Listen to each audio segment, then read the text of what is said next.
네, 2교시를 시작하도록 하겠습니다. 1교시에 이어서 상담 사례를 통해서 상담이란 무엇인가에 대해서 여러분들이 한번 직접 현실적으로 상담을 하진 않지만 여러분들이 느껴보는 시간을 가지도록 할게요. 우선에 이제 이 상담 사례는 앞에 있었던 상담 사례는 우리 책에 나오는 굉장히 이 상담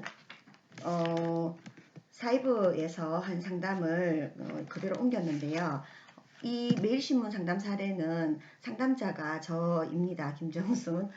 이 상담 사례는 어떤 상담 사례냐면은 매일신문에 제가 2017년도에 상담 칼럼을 한 1년 정도 연재를 했습니다. 그때 저하고 이제 세 분이서 같이 돌아가면서 상담을 하는 칼럼을 썼었는데 그 칼럼 내용 중에서 제가 하나를 가지고 와봤습니다. 그래서 여러분들이 이 사례를 통해서 상담은 이런 것이구나 라는 걸 한번 느껴봤으면 좋겠습니다. 근데 이 상담 사례는 일반적인 상담 심리 상담하고는 약간 좀 다른 면이 있습니다만은 요거는 이제 지면을 통해서 특히 이제 매체를 통한 사례라고 할 수 있습니다. 그래서 이게 제가 직접 상담을 한 사례이기는 하지만 약간은 각색을 해서 그렇게 해서 이제 상담 사례를 만들었습니다. 왜냐하면은 상담은 실제로 가장 중요한 게 비밀 유지입니다. 그렇기 때문에 이게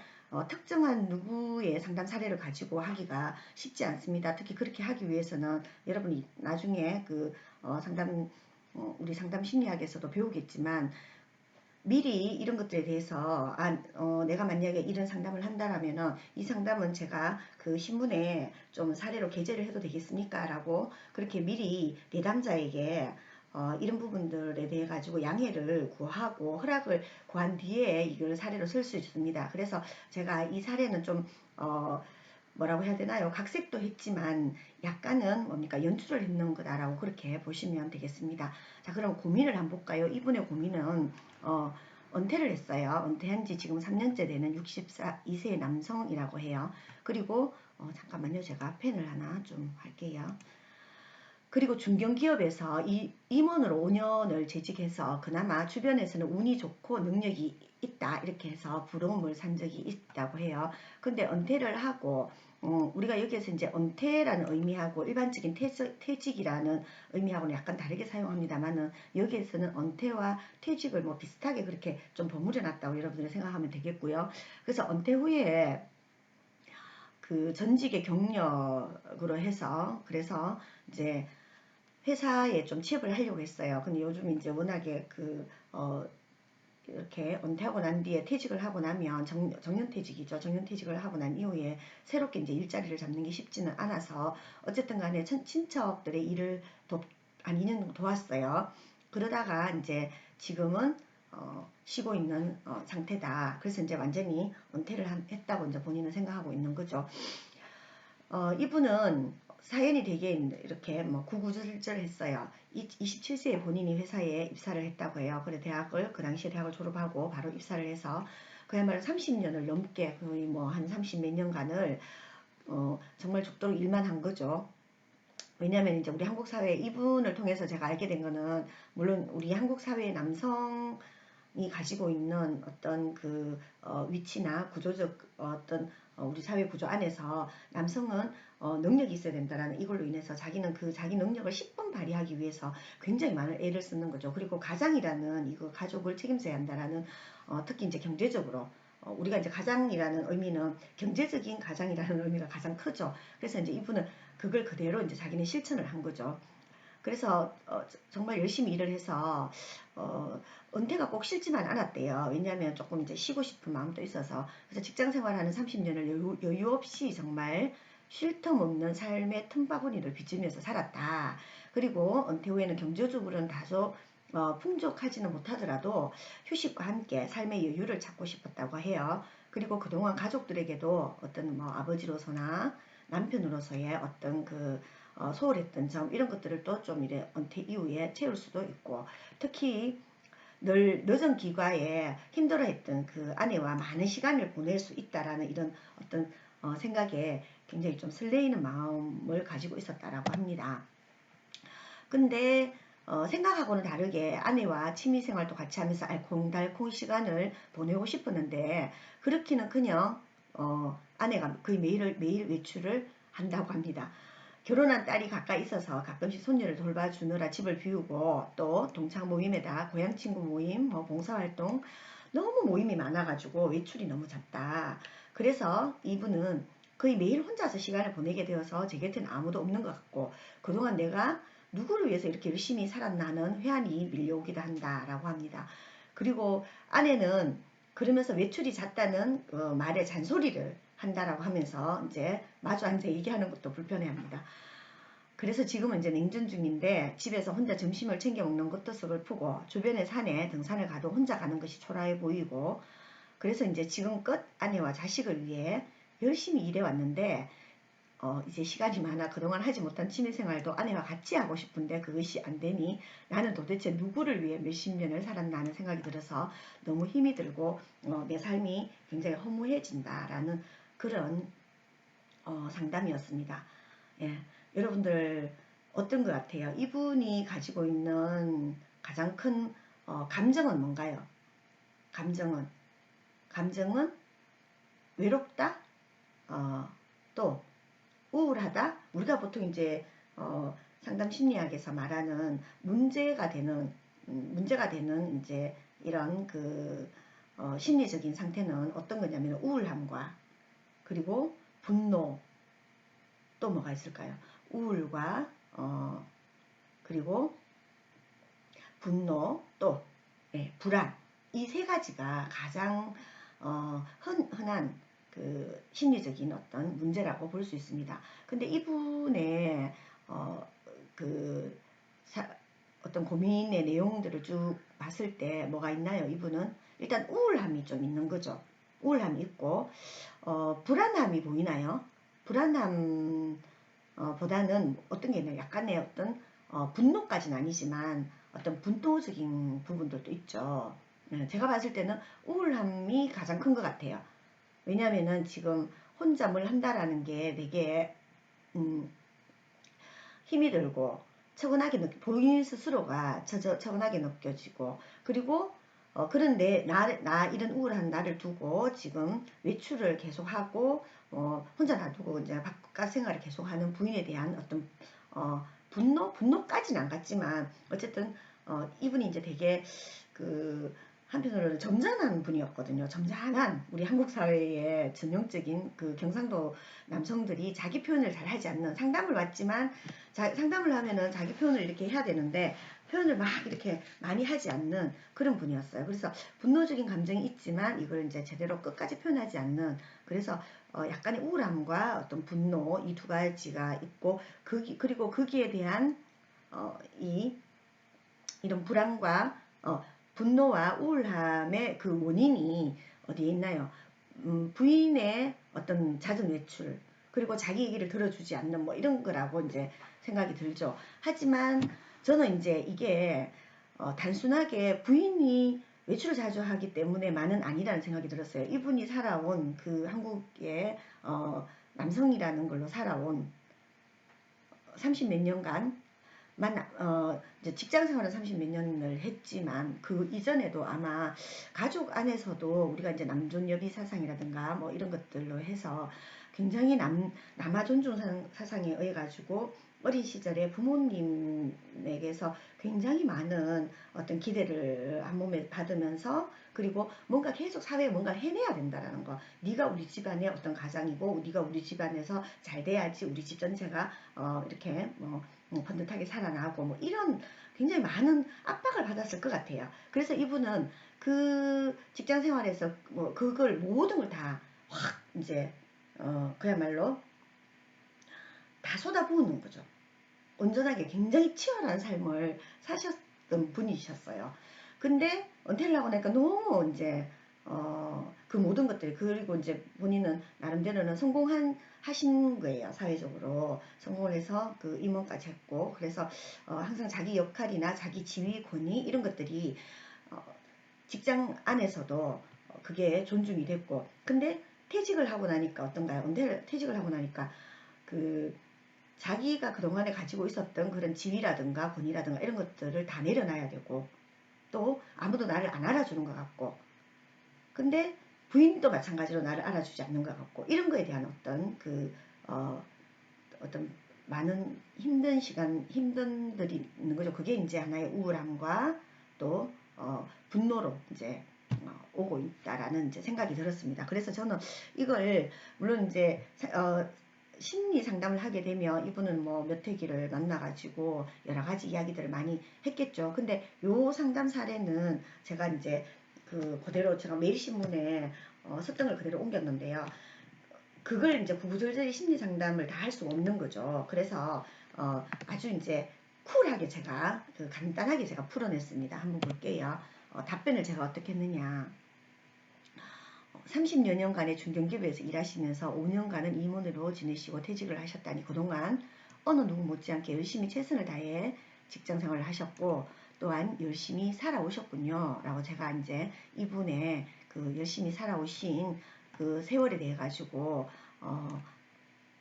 공감을 해주고 또 그걸 제가 이렇게 좀 이렇게 인정해주는 그런 이제 상담을 했어요. 그리고 은퇴 후에 그동안 바쁜 일상을 같이 지내는 시간이 많지 않았던 가족들과의 시간도 늘리고 그러면서 은퇴 이후의 삶을 상상하셨는데 아내는 바쁜 일상으로 같이 시간을 보내지 못해 많이 힘들어하시는 것이 느껴집니다.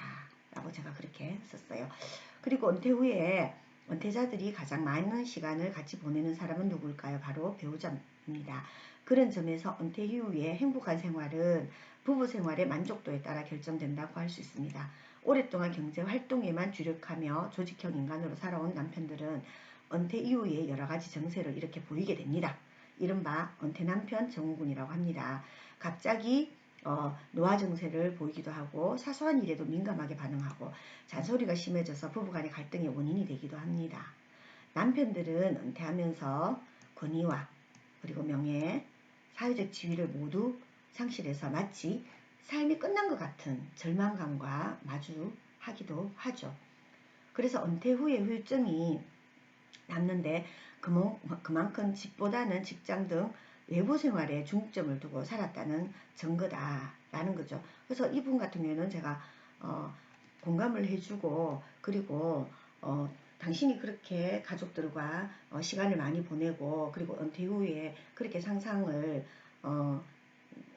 상상해서 근데 아내는 근데 이제 나를 옛날에 젊은 시절에 나를 늘상 기다려주고 그런 아내처럼 이제 그렇게 상상을 했는데 그렇지 않아서 아내가 오히려 나는 이제 시간이 많은데 아내가 나랑 같이 지낼 시간을 많이 내주지 않아서 힘들어 하시는 것 같다라고 이제 그렇게 해주고 일상 보통의 우리 이제 은퇴한 남성들이 가지는 그 은퇴자들이 가지는 여러 가지 심리 상태라든가 이런 것들을 이제 또 맞닥뜨리게 되는 사회적인 어떤 문제들 이런 것들을 제가 이야기를 해줬습니다. 그리고 남편은 은퇴 후에 아내와 같이 시간을 보내고 싶어 하지만 아내는 자녀와 친구를 남편보다 편하게 여깁니다. 노년기에 여가 생활을 함께할 사람으로 남자는 배우자를 가장 선호하지만 여자는 자녀나 친구를 선호한다는 보고가 있습니다. 이건 이제 뭡니까? 객관적인 우리가 이제 우리 사회에서 일반적으로 가지고 있는 우리 그 여성들과 남성들의 노년기의 여성과 남성이 가지고 있는 생각 차이가 있다. 그거는 이제 당신 아내만의 문제나 아니면 당신만의 문제가 아니다라는 거. 이는 이제 보고가 있다라는 걸 제가 알려줬습니다. 그리고 은퇴 후에 가장 친밀하다고 느끼는 대상도 남자는 배우자인 반면에 여자는 자녀라고 합니다. 또 자신이 아플 때 간병해 줄 사람으로 남자는 아내를 원하지만 여자는 자녀나 전문 간병인을 남편보다 한다고 합니다. 이거 보니까 어때요? 남성과 여성이 이렇게 다르다라는 거예요. 생각이. 그리고 그건 당신 아내와 당신만의 문제가 아니다라는 걸 얘기해 주고 싶어서 그래서 이렇게 우리 사회는 남녀가 서로 다른 꿈을 꾸고 살아갑니다. 위에 내담자의 아내도 젊은 시절 남편의 귀가를 기다리며 지금 내담자가 꿈꾸는 알콩달콩 사는 꿈을 수없이 꾸면서 살았을 가능성이 큽니다. 남편의 관심이 가장 필요하던 출산과 육아기간 동안에 외롭게 보내던 아내는 이제 나이가 들어서 더 이상 남편을 기다리지도 알콩달콩 살아가는 꿈도 꾸지 않을 수 있습니다. 그렇죠. 어, 그 아내들은 출산과 육아 때 정말 남편의 손길이 필요하거든요. 같이 이제 아이도 같이 봐주고 애랑 좀 놀아주고. 그래서 이제 그때는 남편을 많이 기다렸을지 모르겠으나 지금은 아이들 출산 육아가 끝나고 아이들 이제 시집장가 보내고 이러고 이제 오히려 뭡니까? 이때부터가 나의 삶이라고 생각하는 거죠. 여성들은. 그래서 이제 이런 부분들이 있다. 그래서 부부관계 회복과 외롭지 않은 은퇴 생활을 위해서 은퇴한 남편들이 가장 먼저 해야 할 일은 다음과 같습니다. 그래서 아내 보고 계속 놀아달라가 아니라 이미 아내는 뭡니까? 자신의 생활 패턴이 있는 거예요. 그 패턴을 남편이 은퇴하면서 그걸 깨려고 한다라는 거죠. 그래서 그렇게 하는 건 오히려 뭡니까? 두 사람 다 더 힘들어진다라는 거죠. 그래서 이제 제가 이제 이렇게 외롭지 않는 은퇴 생활을 하기 위해서 오히려 당신이 이렇게 해야 한다. 그래서 첫 번째 가족 구성원으로서 가져야 할 자기의 역할을 빨리 찾는 거다. 단순히 생활비를 벌어다주는 전통적인 가장이 아니라 아내에게 편하고 좋은 친구로서 그리고 자녀들에게는 멋진 아버지로서의 새로운 역할을 찾는 겁니다. 그리고 이런 노력들은 머리로만 하는 게 아니라 행동의 변화를 통해 실천해 나가는 것이 필요합니다. 또한 젊은 시절부터 아내와 자녀와 함께하는 시간을 통해 서로의 정서를 확인하고 좋은 추억을 많이 만들어야 은퇴 이후에도 가족들과 무난하게 시간을 같이 보낼 수 있는 겁니다. 제가 왜 이걸 썼냐면요. 이 그 상담 칼럼이 나이 드신 분들만 보는 게 아니라 젊은 그 은퇴를 앞둔 아니면은 우리 이제 모든 사람들이 독자이기 때문에 이 상담을 보면서 내가 은퇴를 하고 나면은 난 은퇴하고 가족들하고 잘 지내야지 라고 보통 이제 그때 가서 내가 멋진 아버지가 되고 이렇게 생각할 수가 있는데 그건 불가능하다라는 거예요. 왜냐하면 놀랍게도 뭡니까? 한 번도 아버지하고 놀아본 적이 없는 거예요. 죽도록 일만 한 아버지랑은. 그래서 이제 아내와 그 자녀와 같이 만약에 은퇴해서 잘 지내고 싶으면 그 이전부터 미리 함께 좋은 추억을 만들어라. 그래서 어떻게 시간을 보내는 건지 뭐 이런 것들을 해놔라는 거예요. 그러면은 뭐 예를 들면 은퇴하기 전부터 미리 이제 아내와 같은 취미 생활을 그때 해야 된다라는 거예요. 근데 은퇴하고 난 뒤에 우리 취미 같이 하자. 이미 아내는 다른 거에 이제 취미가 있고 다른 걸로 이미 취미 생활을 했거나 이러면은 불가능한 거죠. 그래서 둘째는 가장의 권위를 내려놔라. 자신에게 필요한 것은 직접 하는 것을 원칙으로 해서 청소도 하고 간식도 만들고 때때로는 직접 요리를 해서 아내와 가족을 기쁘게 해주는 거 이게 필요합니다. 그러니까 그동안에는 우리 한국에 이제 그 성역할이 딱 나눠져 있잖아요. 옛날에는 이제 지금 은퇴하시는 분들 보면 이제 베이비 부머 세대들이 지금 한참 은퇴를 하고 있습니다. 은퇴를 하는데 이분들은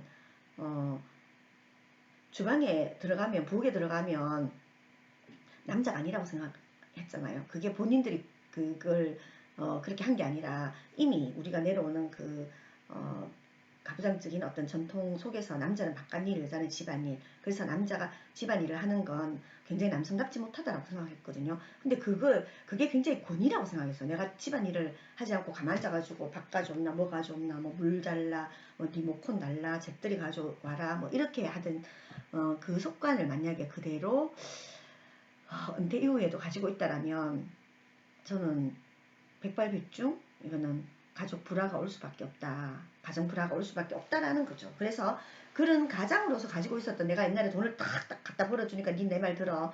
이 권위를 내려놔야 된다라는 거예요. 그래서 우리 지금 수업 듣고 계시는 20대의 우리 주간 학생들도 있겠지만 우리 만학도 선생님들 같은 경우에도 이 상담 사례를 잘 읽어보시면 저는 이제 이게 단순하게 심리 상담이 아니라 굉장히 이제 약간 교육적인 면들도 있거든요. 이게 지면에 신문 지면에 상담의 칼럼이기 때문에 그런 부분들도 있습니다. 그래서 이제 이 부분들이 잘 보시면 좋을 것 같네요. 그리고 세 번째는 서로가 원하는 것에 대해서 대화를 해라라는 거예요. 이야기하고 부부가 같이 할 수 있는 취미나 종교생활, 운동 등을 만들어 보는 것도 좋은 방법이다. 부부가 여가를 함께 보내는 것도 훈련을 해야 됩니다. 그렇죠. 훈련을 해야 돼요. 여가나 종교생활을 함께하는 부부들은 부부관계가 안정적이고 결혼생활에 대한 만족도도 높습니다. 한 집에 살면서도 완전히 다른 생활을 하던 부부가 은퇴 이후에 하루 종일 얼굴을 맞대게 되면서 이전에는 겪지 않았던 당연히 갈등을 겪게 됩니다. 한 집에 살아도 완전히 다른 생활을 한 거예요. 아침에 일어나서 남편 출근하고 부인은 부인네 생활을 한 거죠. 근데 어떻게 그래? 근데 왜 하루 종일 맞대고 있으면 상당히 갈등이 생긴다라는 거예요. 그래서 나름대로 당연히 갈등을 겪게 되고, 그래서 내담자께서도 이렇게 하는 게 아내에 대해서 나름대로의 시간이 필요하다는 것을 당연히 인정해야 됩니다. 나랑 뭘 같이 하자가 아니라 같이 할 수 있으면 같이 하고 아니면 안 되는 건 안 되는 거죠. 또한 남녀 간에는 생각의 차이가 있다는 사실도 인식하기를 권합니다. 한편으로 내담자께서는 지금부터라도 자신만의 세계를 찾는 것도 함께 병행하셔야 할 것입니다. 자원봉사나 취미활동, 인간관계를 높이는 등의 노력을 통해 자신만의 세계를 가질 수 있는 것입니다. 아내와 모든 것을 같이 해야 한다는 생각을 내려놓으시고, 가족이란 따로 또 같이라는 생각으로 함께 할 것은 함께하고 따로 할 것은 따로 하는 것이 필요합니다. 예, 제가 이제 이렇게 지면에 상담을 했습니다. 지면 상담이기 때문에 좀, 그리고 이거는 내담자만 보는 게 아니라 일반 불특정한 다수들이 다 보는 그런 이제 신문지상에 싣는 상담이었기 때문에 제가 교육적인 것과 상담적인 것들을 좀 이렇게 아주 좀 배합을 해서 그렇게 상담을 진행을 했습니다. 저는 이제 이 상담을 지면에 하면서도 저도 많은 것을 생각하게 됐거든요. 그리고 이제 제가 여성 폭력에 대한 상담, 그리고 여러 가지 이제 가정폭력, 성폭력 뭐 이런 가족에 대한 상담들을 많이 했기 때문에 이 상담 같은 경우는 어때요? 부인도 같이 상담하면 좋겠죠. 하면 좋겠지만 제가 이제 이 남편분하고만 상담을 하고, 그리고 이제 이분도 정말 많은 걸 알게 됐다라고 이야기를 하셨고, 그리고 가족이라고 하면 우리는 항상 어떻게 생각하나요? 무조건 같이 해야 되고, 부부는 일심동체고 이렇게 생각합니다. 부부는 절대 일심동체는 불가능하죠. 우리가 일심동체라고 하는데 일심동체는 없습니다. 일심동체라고 생각하는 그 순간 갈등이 일어나게 됩니다. 예, 그래서 이제 그런 이야기도 해드리고, 그러면서 본인도 굉장히 자기가 가지고 있는 이제 잘못된 어떤 신념이라든가 아니면은 왜곡된 인식, 그러니까 왜곡된 거예요. 그게 부부는 일심동체라는 그걸 왜곡된 저는 인식이라고 생각하거든요. 부부는 따로 또 같이입니다. 따로 할 건 따로 하고 같이 할 건 같이 하고, 이렇게 했을 때 훨씬 더 부부관계도 좋아질 수 있다라는 걸 이제 그때 이야기를 해드렸습니다. 예, 그러면 2교시는 이 정도 하고 마치기로 하고요. 또 3교시에서 상담의 정리, 이제 챕터 2에서 다시 뵙도록 하겠습니다. 예, 2교시 수업 모두 고생하셨습니다. 예, 2교시는 여기서 마치도록 하겠습니다.